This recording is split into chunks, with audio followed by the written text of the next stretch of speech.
when it comes to relating, you are the recipient of the things you give, as well as being the giver. Now, this is because whatever you're giving, whatever response you are giving to someone else, is also taking place through you and within you. And their reaction to that response, although that's not your responsibility, their reaction is also taking place within your experience.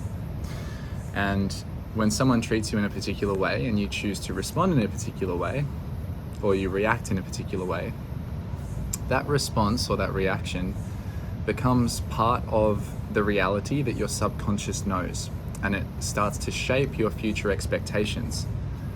The more you behave as if you're in an aggressive world, the more you will perceive the world to be aggressive as well, because you are creating evidence that that is an appropriate response. And if aggression is the appropriate response, then that would make sense in an aggressive world. So the subconscious has logic, right? There's this deep part of you that does have this logic. And it's important to recognize that this logic is interpersonal logic. It's not just stuff that exists within you. You're always creating interpersonal logic. You're always adding to these functions of how conversations work, how humans predictably deal with certain scenarios. You're always adding your piece of evidence. You're always adding your contribution to that. You're always kind of in this co-creative process with life. So whatever's happening around you is also occurring through you and within you. It's part of your experience. If I see a tree, I'm looking at a tree, yeah, I can say the tree's not me, but I am experiencing the tree, and I'm the one who is relating to the tree, and my perceptions and interpretation of what a tree is and what it means, they're all in here. So the tree is inside me, and my reactions to the tree are inside me as well, but I don't really know what's what. I can't tell what's being projected and what's real. This is the funny thing about life. This idea that life is this house of mirrors, that the inside is happening on the outside in terms of my feelings are getting projected onto the world, my expectations, my beliefs, my judgments about the world are projected onto the world. My judgments about people are projected onto people. Their assumptions about who they are and what's going to happen if I interact with them. So my inside is getting projected outward. And also what happens outside of me is occurring inside of me. Because if it weren't occurring inside of me, I wouldn't know that it was happening at all. When the tree falls in the forest, does it make a sound? Well, it makes a sound only if someone is there who can hear sounds. The tree falls, the sound occurs within me because I interpret whatever's happening as sound, okay? So fundamentally, I think we could talk about this at a deeper level and say everything's vibration, everything is connected, and there's these ripples of vibration and light and information that circulate through our systems and circulate out into the world. But practically speaking, all we need to know is, while I am responsible for my reactions, and while the world exists in some sense of separateness from me, I still experience the world in here, and the world is still in some way experiencing my reactions. Okay, so it's this cycle. So what you give, you also receive. Now, this is not to blame you for your reactions or responses to things. I'm not saying that you're doing something wrong if you're giving out something that you don't like. Like, if you respond with anger and then you feel bad, you got angry, I'm not saying that you've made an error there. You can decide what experience you want to have more of. You can decide what your values are. You can decide, based on the consequences of your actions, what it is that you want to move towards. It just seems to be a bit of a phenomenological fact. Like, it seems to be what happens, that we also receive the things that we give. Like, if I am acting kindly, then if I'm truly acting kindly, I will also receive the kindness. If I do something for someone that hurts me, that's not true kindness, okay? That is more of a martyrdom or self-abandonment. So what I give, martyrdom, self-abandonment, is what I receive. And when I give from martyrdom or self-abandonment, it's not going to taste as sweet to the recipient because they're receiving martyrdom and self-abandonment to a degree. Do you know what I mean? When I give from kindness because I truly want to give, it's just coming from me and I'm fully wholeheartedly like, yes, I'm giving, then that is also the way it is received. Our experiences are very much interwoven, and we also have a degree of agency and responsibility to choose how we transform the experience as it passes through us. So I can't affect what someone does. That's their choice, but I can affect how it feels to me to some degree. To some degree, not completely. I am conditioned, but I have some degree of control how that feels to me and how I will turn that experience of the outside that's coming in into what I put back out, okay? So that's the agency piece. It's the part that we can filter. To some degree, we can choose our neural filters. We can choose how we interpret the world, interpret information. And to some degree, we can choose what we put out there. So we don't just have to accept the world as it is. We can accept that the world seems to be as it is. We can accept that there are certain things we can't change, e.g. what's occurring right now. It's just is what it is, but we can accept our contribution to the world. Maybe that's a better way of saying it. We accept the world as it is, but what it is also formed by how we interpret it, okay? So, what's the difference between being very free, very creative, very open, having agency, having choice, having responsibility, versus feeling more reactive and feeling you don't have a choice, or feeling traumatized, or feeling stuck in the way the world is, or feeling powerless to affect change? What is the difference? Quite simply, the difference is the delay time and the distortion that happens between the processing of what's coming in and the giving back of what's coming out. So what's a good example of this? If your neural filters are really tight, traumatized, so in trauma, you don't have the choice, that interpretation, that wiggle room within experience to maybe digest it in a different way than before, that's minimized. When you're grieving, essentially the functional surface area of the brain's intelligence and consciousness, the usable space to play with experience, shrinks. Grief sort of shrinks these neural networks. Grief kind of has a way of shrinking our potential, just as trauma does, because they're interwoven, our potential for different responses. So our agency, our ability to be Neo in the Matrix, to change things, seems to decrease. To a degree. It's all to a degree. It's all more and less, not all or nothing. Now, when you're free, you're open, you're your own human. You are individuated. You claim your ability to choose and to create to the fullest of your ability. What happens is your neural networks expand. It's like there's more usable surface area for the brain, functionally speaking, to remap and recreate experience. And you're constantly making more space. There isn't just one interpretation of an experience. There's, many potential interpretations of that experience, and those seem to be available to you. You can, in the moment, feel this direct sense of, there are other ways to experience this.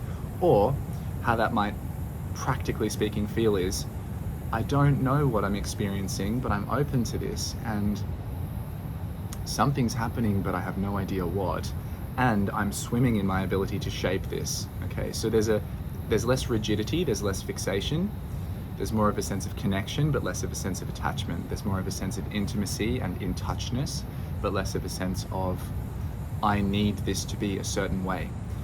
So that is the state that like attunement or openness or free will or agency feels like. That's like when people are feeling closest to the divine or closest to God, closest to the creator. It's because they're aligned with that open, flexible creatorship energy where things are coming in and they're not as they seemed before. They're fresh, they're new. There's a sense of newness, a sense of this breath is different from the next. This moment is different from the next. Nothing is fixed, nothing is rigid. There's a sense of the mind's focus going from very narrow and like tunnel vision to, whoa, very, very open. And so that's super open, and then traumatized, grieving, stuck is like a narrowing. It's like a hyperfixation where you essentially are not available for the experiences that are coming in. You're not available to take part in that inside-outside iteration, that dance, that dialogue, that engagement, that communication with the world. You're not available because you are fixated in your neural pathways in one interpretation, and you may be so fixated in a certain interpretation of experience that one could say that your existence is closer to the psychological past than it is to the sensory, immediate, grounded present. If you think about being stuck in the past, what you're stuck in is a perception of now which is being so heavily filtered by a previous undigested experience that you're not actually available to the fullness of now. You're preoccupied with a particular interpretation or story, and in trauma or in grief you're often not capable of extracting yourself from that to the degree that someone who was more connected, more resourced, thriving better could open and sort of compartmentalize or contextualize. So presence, grounded presence, feeling saturated in the body or feeling that the body is passing through sensation from inside to outside. The body is moving, the intention to move is passing from inside to outside. What you want to explore, you are exploring. What you desire is what you're getting. The separateness between the sense of who you are and the sense of what is dissolves.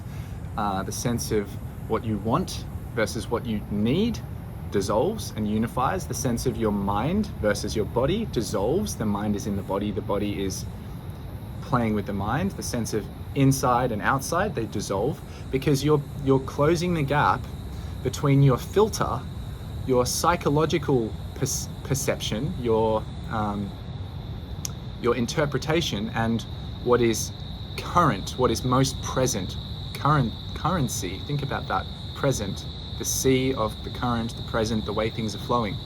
So in an attuned state, when you're really like, the more dialed in you become, the more you're in flow, the more there is less of a jarring separateness and isolation between the experience you're having and the experience available to you.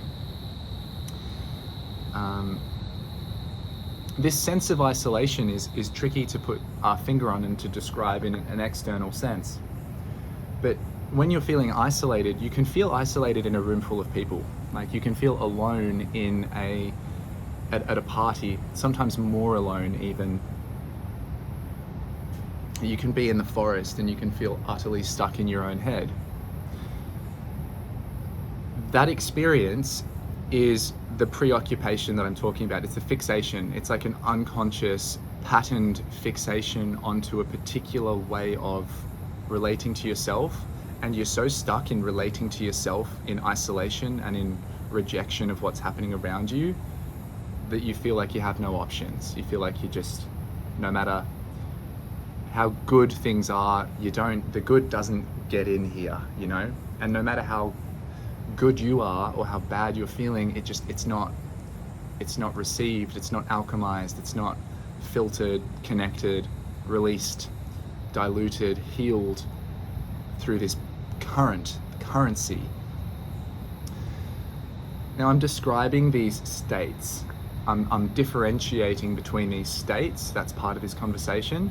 And then we can talk about practices and methods and scenarios which seem to help us shift the state. So that other state of being super present, super open, it feels like flow, unification, connection, nothing's being missed out on because everything is here already. And then there's the kind of, and then that gives us a sense of tremendous choice. But ironically, it gives us a sense we don't even need to choose because we're so full of experience and so rich in receivership and in offering. We're so connected that we don't even need to choose because it couldn't get any fuller, any more beautiful. On the other end, you have this sense of I need to choose, I need to make a decision, I could get it right, I could get it wrong, the stakes are really high, it's all or nothing, I'm connected or I'm not.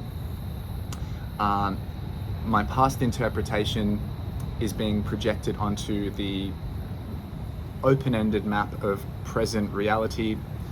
I am, for instance, I've had this before where I was going through some grief. I was struggling with some stuff. I'm in a jiu-jitsu class. The teacher is teaching a technique and I'm normally so engaged. I'm normally like, oh my God, I love being there. In this moment, my eyes could not focus on the drill. I could not, my attention was not my own. My attention did not belong to the immediate present. My attention was no longer with the world. My attention was stuck on a thought about my ex. I had this flashback and it's like I'm going up here having this flashback, like my eyes, because of the way the brain and memory and the eyes are connected, my eyes were fixed in space and I couldn't move properly. This is a really interesting one. I'm not going to go on too much of a tangent, but very quickly, the eyes are a big tell as to the internal experience. And I'm not just talking about like how much soul is coming through your eyes. There's all that. There's iridology, there's the brightness of the eyes, there's the clarity of the eyes. But there's also the fact that like when you're available for presence and when your neural pathways and filters are open, the eyes can move and track so elegantly and so beautifully. And there's such a sense of liberation between eye movement and body. And parts of our bodies can function as they need to in the world, but we're not clunky and we're not stuck. Now, if you were asking someone to follow your finger with their eyes and you were tracing it around like this, right? And then you were doing all these different directions, and then you started to ask them a question about something traumatic, you would see this, oh fuck. You would see this disconnection from presence, this dissociation from presence, and a fixation into the internal, because you're fixated onto the fixed internal interpretation of the world. You have an undigested, somewhat threatening, somewhat important experience that your consciousness latches onto, which seems to be more present and more real than what you're actually feeling and what's actually touching you. So, resolving trauma, resolving grief, and also improving cognitive function and neurological function and all of that, in practicality, in practice, the part that you can enact without needing to be a specialist is interacting with the world. And it's noticing the quality. When you're interacting with the world, it's noticing the quality of openness and then noticing the quality of fixation. I want you to notice the difference in mental qualities between openness and fixation, between sort of 360 connection and tunnel. Okay, that's the first thing. Is my attention a garden hose, which is on the mist setting, or is it on the jet setting? Just notice that quality, okay? It's going to shift throughout the day. There are going to be things that you fixate onto. There are going to be things that you diffuse into. You can merge with something that you're fixating on. You can also merge with something you're diffusing into, okay? So what is the spatial quality and the visual quality and the intent shape? What shape is your attention and intention? And then what is the emotional state, if there is an emotional state, or what is the level of charge that comes with that? Charge, judge, charge, judge. They sound very similar, don't they? We can use language as a cue. So when you are looking at something fixating, if you are also charged or judging that as meaning something, it's either really positive, it's really negative, it's really important, it's really unimportant. You're judging it, you're making some kind of, you're positioning yourself relative to it, and you need to position yourself in the right way. That is the charge, that's the judge, it's the tension. When there's no charge, you can focus on something, and although there's a acute focus, there isn't the same visceral, bodily, emotional, energetic, charged reaction. Okay, it's just something. I don't know what it is. I'm just focusing on it because it's interesting. I'm looking at it up close because I'm intrigued. I'm opening and relaxing in the direction of that thing that I'm focusing on. Opening and relaxing is I'm dissolving in the direction that I'm focusing on. That's not the same thing as charging with intent, judgment, positioning relative to the thing I'm focusing on.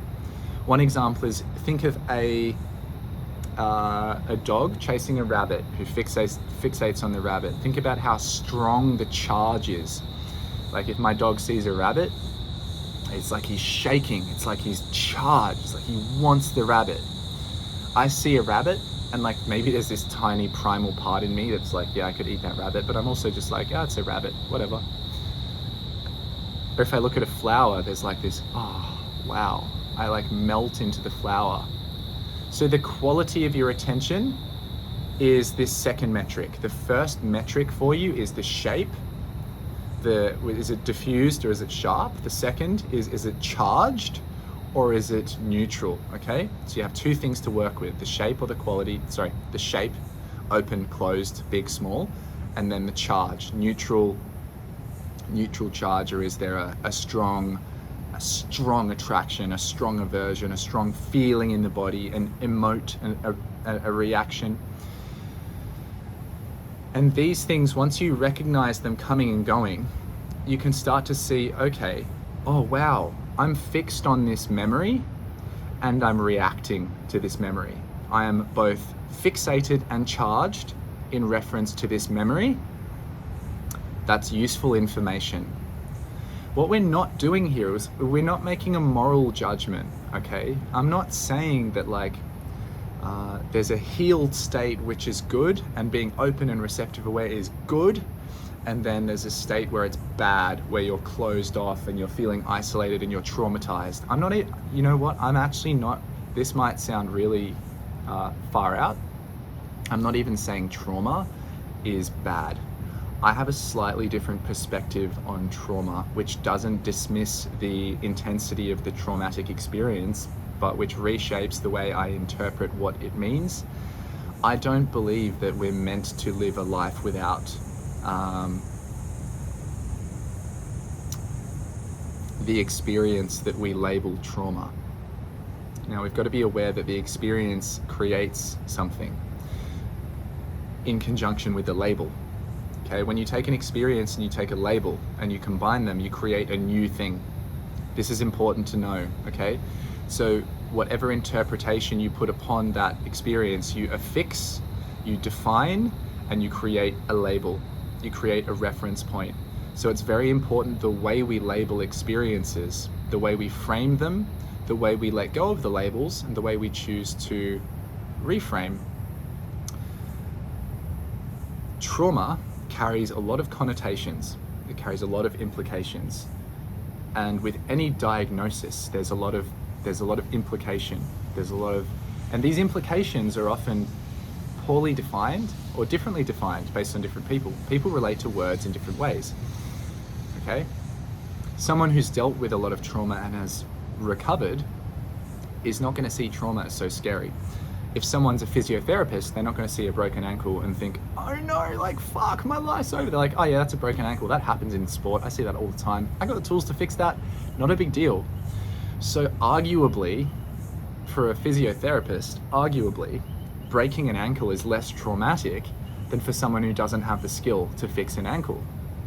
Okay, so what I'm trying to say is here, there's the experience that you're having, there's the label, and then there's your ability to relate to that experience and your sense of agency. Like if I'm a trauma expert and I feel free in myself and I get the ecosystems of trauma and I know how to support myself, then trauma is no longer even that traumatizing. You know, it kind of loses its charge, right? It loses its charge. So when you're labeling something, be aware of the charge in the label and be aware of your initial sense of what the experience actually is beyond the labels. Because it's often the case that we traumatize ourselves as much with the label as with the initial experience. Other people seem to have a response where the label helps them to release some of the trauma of not being able to understand what was happening. Again, I'm not saying right and wrong, I'm just saying look at some patterns here, be interested in the way these things fit together. To what degree is the trauma caused by the experience? To what degree is it caused by the label? We use labels to understand. We also use labels to have a sense of belonging and to be vindicated, to feel that we use labels often to try to then get to the skill set. Well, if I've labeled this ADHD, then that tells me what to do to solve it. It might be medication, and I don't necessarily believe in that in most cases. I think it's overwhelmed, but whatever. But the label is a means to an end. It's a stepping stone to the reopening and expansion and healing, if you want to call it healing, the expansion of neural filters. The label is meant to be a stepping stone towards agency, towards freedom to choose and to create a different experience. The label is not meant to be something which adds a charge and which constrains your perception of what's possible for you, okay? The label is meant to liberate you, but we have to be careful with labels because often it does the opposite. Okay, so I think of trauma, because we're talking about trauma, we're talking about grief, we're talking about how these things affect the neural networks and how they kind of shrink the functional usable space of the brain versus expand the functional usable space.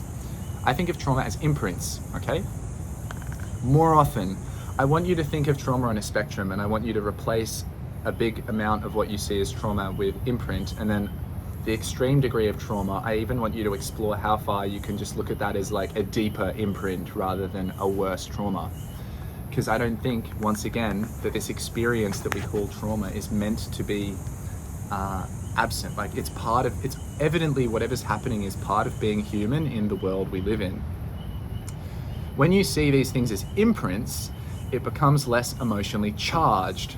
And remember that releasing the emotional charge is often the thing that helps us open our neural networks. When something's charged and it's fixated, it's really hard to then unfixate. When something releases its charge, well, that tends to be what we associate with having healed from an experience, or having integrated, or having, whatever you want to call it. The charge can be transformed into something different, but usually it's best to dissipate the charge, and then dissipating the charge from that one fixated memory or that one moment in time or that one tricky thing or that one person. Dissipating it means we kind of extract our stuckness from that one event. We detach from that one event, but then we reclaim that available energy. The charge becomes vital energy that comes back into the body, and then we can choose how to create with it. When you don't neutralize first, when you're not able to uncharge, unjudge, remove judgment from an experience, you're likely to then create a reaction. The charge is still there, it's still present, it hasn't been dissolved, the event hasn't been, the memory hasn't been reconsolidated, the system hasn't come back to its baseline. You're still actually in the state of emotional reaction, and from that state, you're still in sympathetic, if you want to call it that. You're still stuck. You're then trying to get unstuck by choosing something else with the urgency of the charge. And so you're likely to kind of just displace the charge from one event to the next. You're still influenced by the footprint or the thumbprint or the signature of that experience, but you're just placing it on a new thing. So reframing the way we look at trauma and seeing it as an imprint, first off, has this beautiful natural connotation, right? Where maybe trauma isn't a problem with my experience that I need to fix and reject. Maybe my experience is whole, it's natural, and I'm going through something which a massive portion of humanity will go through, therefore it is normal. Not only that, but when I think of it as an imprint, I recognize that everything that exists in the world leaves an imprint on something else or is imprinted upon by something else. Everything. There's a bush turkey somewhere in this forest, okay? A bush turkey is like a particular kind of bird that runs around in the roughage. And he's walking around, he's leaving footprints, he's collecting sticks, and he's building a mound, and when he builds the mound big enough, he hopes to attract a bush turkey mate who's gonna look at his mound and think, my God, what a collector you are, how fantastic, let's get together. He leaves an imprint on the forest, okay? It's a small imprint. It's a small imprint, so we would never call that a trauma. We would never say the bush turkey's traumatizing the forest, because the forest doesn't mind. The forest is okay with it. It's like, yeah, it's a fucking forest, man, there's twigs. Most of the twigs have fallen on the ground anyway, you know? Now, let's say that you have a animal climbing a tree, digging its claws in. A lizard climbs a tree, digs the claws in, scratches the tree a little bit. I'm sure that if you went up really close, you could see the imprints of the lizard's claws. Do we say that the tree's traumatized? Don't know. We look at the bark falling off of a tree. We look at a deeper gouge. Maybe it's a possum scratching. Maybe the weather breaks a branch off the tree. Do we call it trauma, or do we call it weather and trees and the forest? You're catching my drift, right? I'm inviting a sense of deframing, neutralization of this trauma grief thing, and I'm inviting a sense of what if it's not all of the things you've been told to believe that it is? What if it is an experience that has happened, that has left an imprint upon you, but what if that imprint is not problematic in the scheme of life? What if it's just a part of being alive? Let's go and find another tree. Let's go a little bit deeper, just for a second. Just bear with me for a second here. I like to explore these things in organic ways. Like, I like to look at the world, okay? So look at this. Is that trauma? Or is that a feature which we could even, yeah, it's an imprint that we could call a feature. And look inside, there's ants in there. You know, it's become a place where something else can exist which couldn't previously have existed. Let's look at this one, okay? So you've got this tree and you've got this vine thing growing here. You've got this life form which is working with the tree, okay? So that is an imprint. Is it a trauma? Is it one being suffocating the next, living parasitically? Is it a parasite? Does it not belong? Or is it a symbiote? Is it something that it's just part of it. It just exists in the same ecosystem, okay? Now, our judgments about the world, the state of the world today, the things people do, how unfair it is, how fucked up it is, you know, things used to be wonderful, it used to be like the Garden of Eden, or the future's gonna be terrible, or the past was actually really, like, nature is raw, nature's savage, we don't wanna go back to the past, we don't wanna live in a forest. Like, these are all different stories, different interpretations of how things were, how they will be, how they should be. And the biggest feature of that is the word should. The biggest feature of trauma sometimes is the word should, okay? Should has nothing to do with is.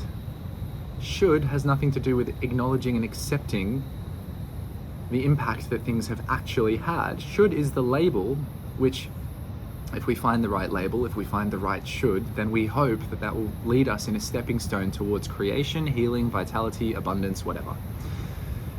Once again, sometimes the label is a stepping stone towards further enmeshment in our own psychological prisons and traps. Sometimes it doesn't actually lead us out of the place that we're stuck in. When you look at a forest and you see all kinds of things happening, you don't think, stupid forest, look at that bent limb on that tree. You just think it's different, right? It's just different. It's a different imprint. So when you're thinking about your parents and your childhood trauma, you wouldn't have that if you weren't born. So you have what I call it is a childhood imprint. Show me one person who doesn't have a childhood imprint. This doesn't negate the pain you felt. This doesn't change anything about your life today, other than it gives you the opportunity to re-own the small amount of agency and freedom that you have to choose how your future or present is going to be. You can't really choose your future. You can choose your present, and that can lead to a different future. So I'm not saying it's not a trauma, shut the fuck up. I'm just saying, if you saw it as an imprint, would that help you to feel like you belong in the world? If you saw it as an imprint, would it help you to feel like you are part of life's tapestry and life is part of your tapestry? Would it help you to see that you're not above or below, superior, inferior, you're not good, you're not bad, nothing that's happened to you was wrong, it just happened. It just happened. It just was the way it was. It was the way it was, and then we interpreted it on top with a whole bunch of labels to think about things as being really like bad or good, you know. Like a simple example is kids grow up with parents often that don't have the ability to meet the children's needs as well as they could. Like every parent knows that they're going to, you know, their kids are going to hurt to a degree because of them, right? Every parent knows that they're going to leave an imprint on their kids. Every parent knows that there are certain things about their character that maybe are going to make it harder for the kid later on. Like, oh no, you just like me. Well, you know? And the kid is like, the kid doesn't know any different. The kid knows no different. The kid doesn't know that they're traumatized. You don't go into someone's house who's living in a fucking ghetto or super low socioeconomic area and start telling them, hey guys, you're all traumatized, by the way, you've all got so much childhood trauma, you're gonna have to fix this, otherwise you're not gonna live a good life. You don't go in and tell them how fucked up you think it is, because you don't know that they're experiencing it in the same way. We're adaptive beings, we adapt. We feel pain, but sometimes we get used to it. Sometimes we're okay with it. Sometimes the way things are happening is how they need to happen for now. And we have these conflicts in life, relationally, like one person's shit rubs up another person the wrong way. People date each other and then they project. They're like, oh, you're gonna be like the father I never had that I get to fall in love with and heal the wounds I had with my dad. You're the mother I never had that I get to fall in love with and heal the wounds with my mother. Like, we're going to create what we didn't have, and in order to create what we didn't have and to feel really like unified and proud of that, we also have to experience things that were similar to what we experienced as kids, because that's our familiar blueprint, right? So you attract someone who represents something about your past. And if you look into Jungian psychology and all of this stuff, you go into these relating and familial dynamics, you see these patterns play out where we select people based on our idea of what we were taught love looked like. But is that trauma, or is that just how every single human being is? And if every single human being has it, can we really call it trauma? If everyone's traumatized, then what's the point of calling it trauma? Just say everyone's different and there are patterns that occur. Certain people seem to have similar imprints, and those imprints either fit together like a puzzle that fits beautifully, or they don't fit together like a puzzle that doesn't fit that well. And guess what? Those imprints are the neural networks. They're the neural maps. Those imprints are tendrils and shapes of the synapses of whatever's going on in the brain, and mine and yours can almost, like, what you trigger in me and what I trigger in you, or what I activate in you and you activate in me, we can have various levels of charge, judgment, fixation, or connectedness, focusing or openness in how we relate to that. When we see it as an imprint, it's no longer like you have to fix your traumas to be with me, I have to fix mine to be with you. We don't even have to be together, but we can if we want to, if we like the way these imprints fit. We can create something different to the best of our ability, which may have limitations. We all have limited ability, but it doesn't mean that we have no ability. We can decide to what degree we try to integrate new information. We can decide to what degree we enjoy the experience of opening and unfixating and surrendering what we think we know to open to what could be. But we don't have to, because it's not good and bad anymore. It's not about healed and unhealed. It's not about, I will be whole when I get to point B. It's like, I'm already whole, you're already whole. I don't need to heal you, I don't need to fix you, you don't need to heal me, you don't need to fix me. Like, we're both products of a world, just like each tree is product of the forest. And what would we like to make of this? What would we like to make of this? What would I like to make of it? What would you like to make of it? The charge then dissolves a little bit, right? A little bit. Some of that charge can dissolve. You don't have to dissolve the charge. You can stay charged. You can stay in judgment of positive, negative, good, bad, move away, move towards. You can stay there if you want to. But you can also explore ways to unjudge, uncharge, diffuse, deframe, and open the neural filters, explore the fact that what seems to be is not necessarily what is right now, breath to breath, now, like now. You can explore this quality of attention. Am I open? Am I closed? Am I fixed? Or am I just connected? Am I charged? Or am I neutral? How would I like to feel? What's available to me that I'm not? What's available to me when I stop looking for the right answer and just start opening to not knowing? These are all options then. But I struggle to see how within the standard conversation of grief and trauma, I struggle to see how that conversation with those labels are helping people to genuinely reclaim more of their free will. And it's possible that maybe not everyone wants the free will, because the labels can become, rather than a stepping stone towards free will, as I said, the labels can become little containers. I don't want to call them prisons, not good or bad. In the label, you can create a container, you can create a psychological place to psychologically live. However, the real world, I say real, I'm talking about natural, biological, physical. This world doesn't operate according to your psychological containers and preferences. It's not running based on that. So it doesn't run based on should. The tree and the vine, they don't run based on should. The turkey, there you go, there's a couple turkeys now, you can see them. They're not doing things based on should. They're just doing things based on an impulse, a desire, a certain directionality of interest, a biological imperative. It's not a should. The ecosystem is in order. There is an order in the ecosystem. There is an order to the forest. There is a natural habitat with natural habits. I hesitate to say rules or laws, because nature doesn't seem to have rules or laws. It seems to have habits and habitats. So in this context, there is an order which exists in the biological unfolding. And if our minds can harmonize with, soften into, and open to seeing that, we will realize that that level of order is also a structure, and that structure doesn't rely so much on fixed labels, and it is highly robust, highly adaptable, very much moment to moment, very much moving. It grows according to the conditions, it adapts according to the conditions.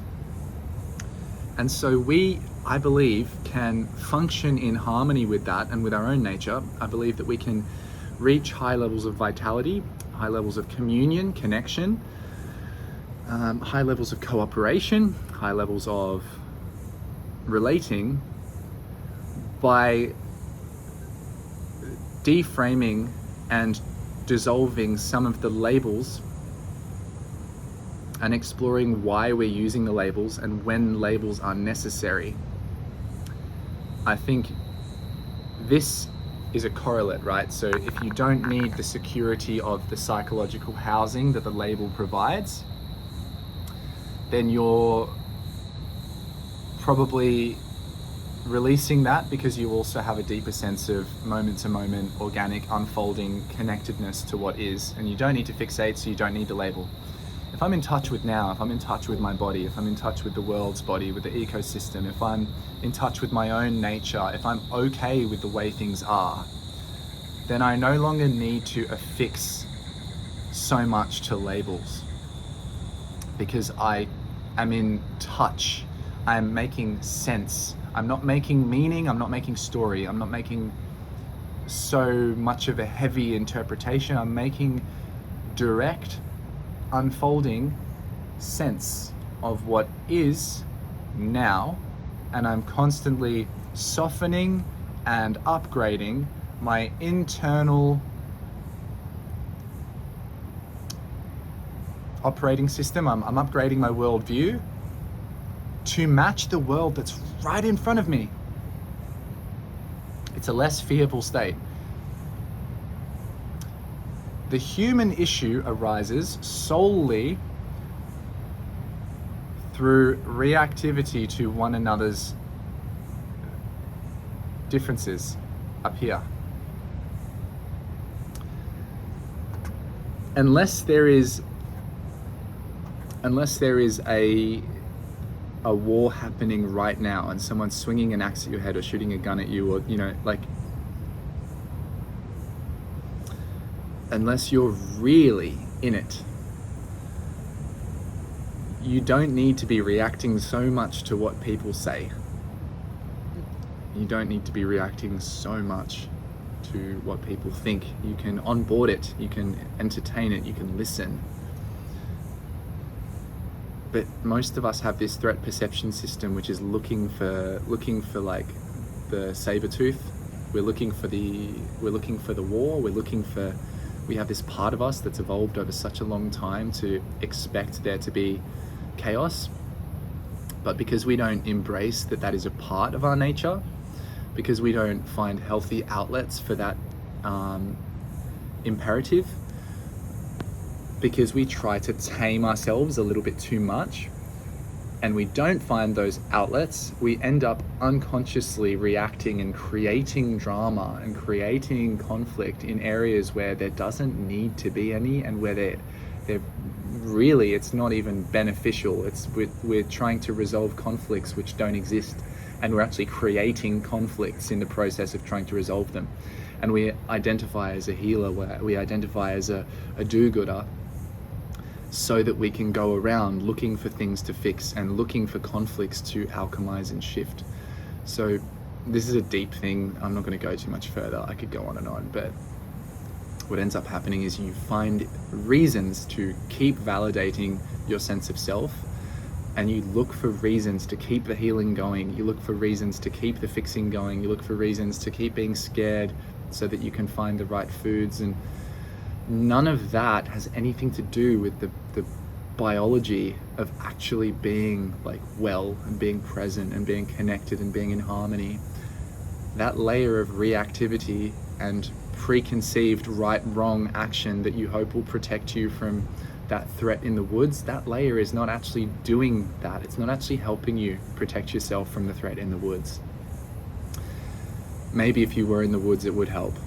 So yeah, just be aware though, if you're going to live in society, that you need, rather than living in the woods, then you need to understand your proclivity to be a bit wild, and you need to find ways to create and to explore and to have fun with that, because if you live in society, it's going to come out anyway. So step into agency, step into free will, step into creatorship, claim whatever degree of choice you do have, and have fun and make it spicy, and do stuff that's a bit like risky, and take creative risks if you're not taking physical risks, but introduce a sense of risk in your life deliberately, and I think you'll start to experience greater degrees of perceived safety in other ways.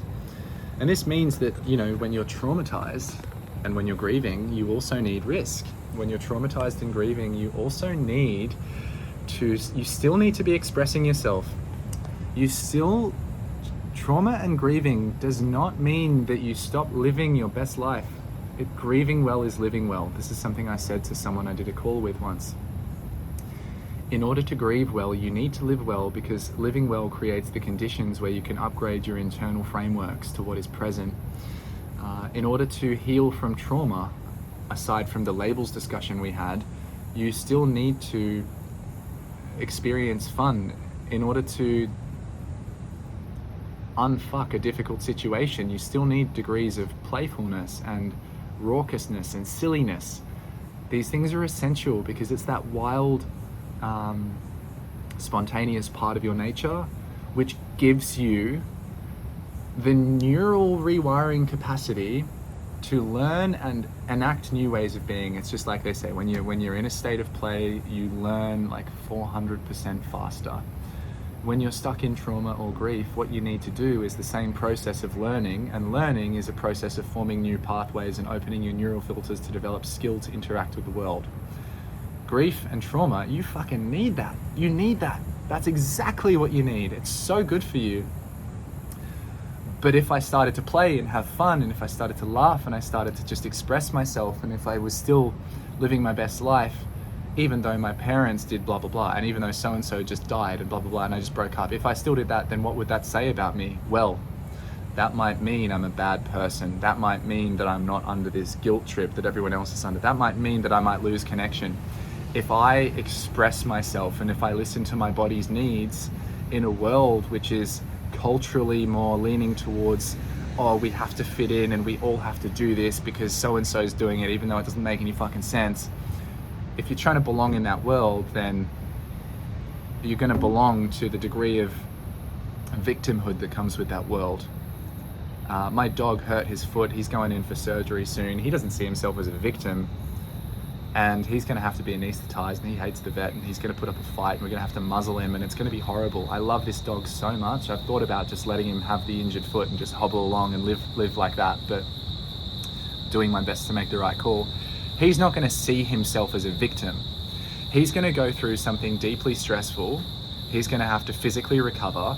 It's going to take a toll on his body, hopefully for a net effect of more life, more exuberance, more vitality. He can go on his runs again. He can live his life again.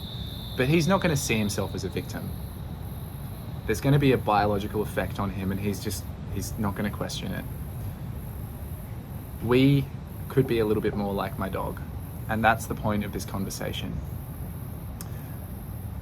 So I'll leave you there. There's a lot of stuff to chew on. Thank you for listening. Thank you for watching. I hope that this has unified some of your ideas in a new way. I hope it's helped you to separate some sticky ideas, see some space, relate to your experience in a more open-ended but natural feeling, rewarding way, and then perhaps reintegrate those ideas, reshape them. And remember, that whole pattern, everything you've just done, everything you're learning and how this is going to come back together, it's just a stepping stone. It's just a stepping stone. It's not what I've said that matters. It is the process of you inquiring into the way you relate to your experience. What's your attention like? What's the charge in your body? What labels are you affixing to this? And what would you like to create, assuming that you have some creative capacity in every moment. Don't worry about how much anyone else has. Don't worry about how much you used to have, you might have later. How much creative capacity do you have in this moment? I don't care if it's a fucking micro, nano fucking millimeter.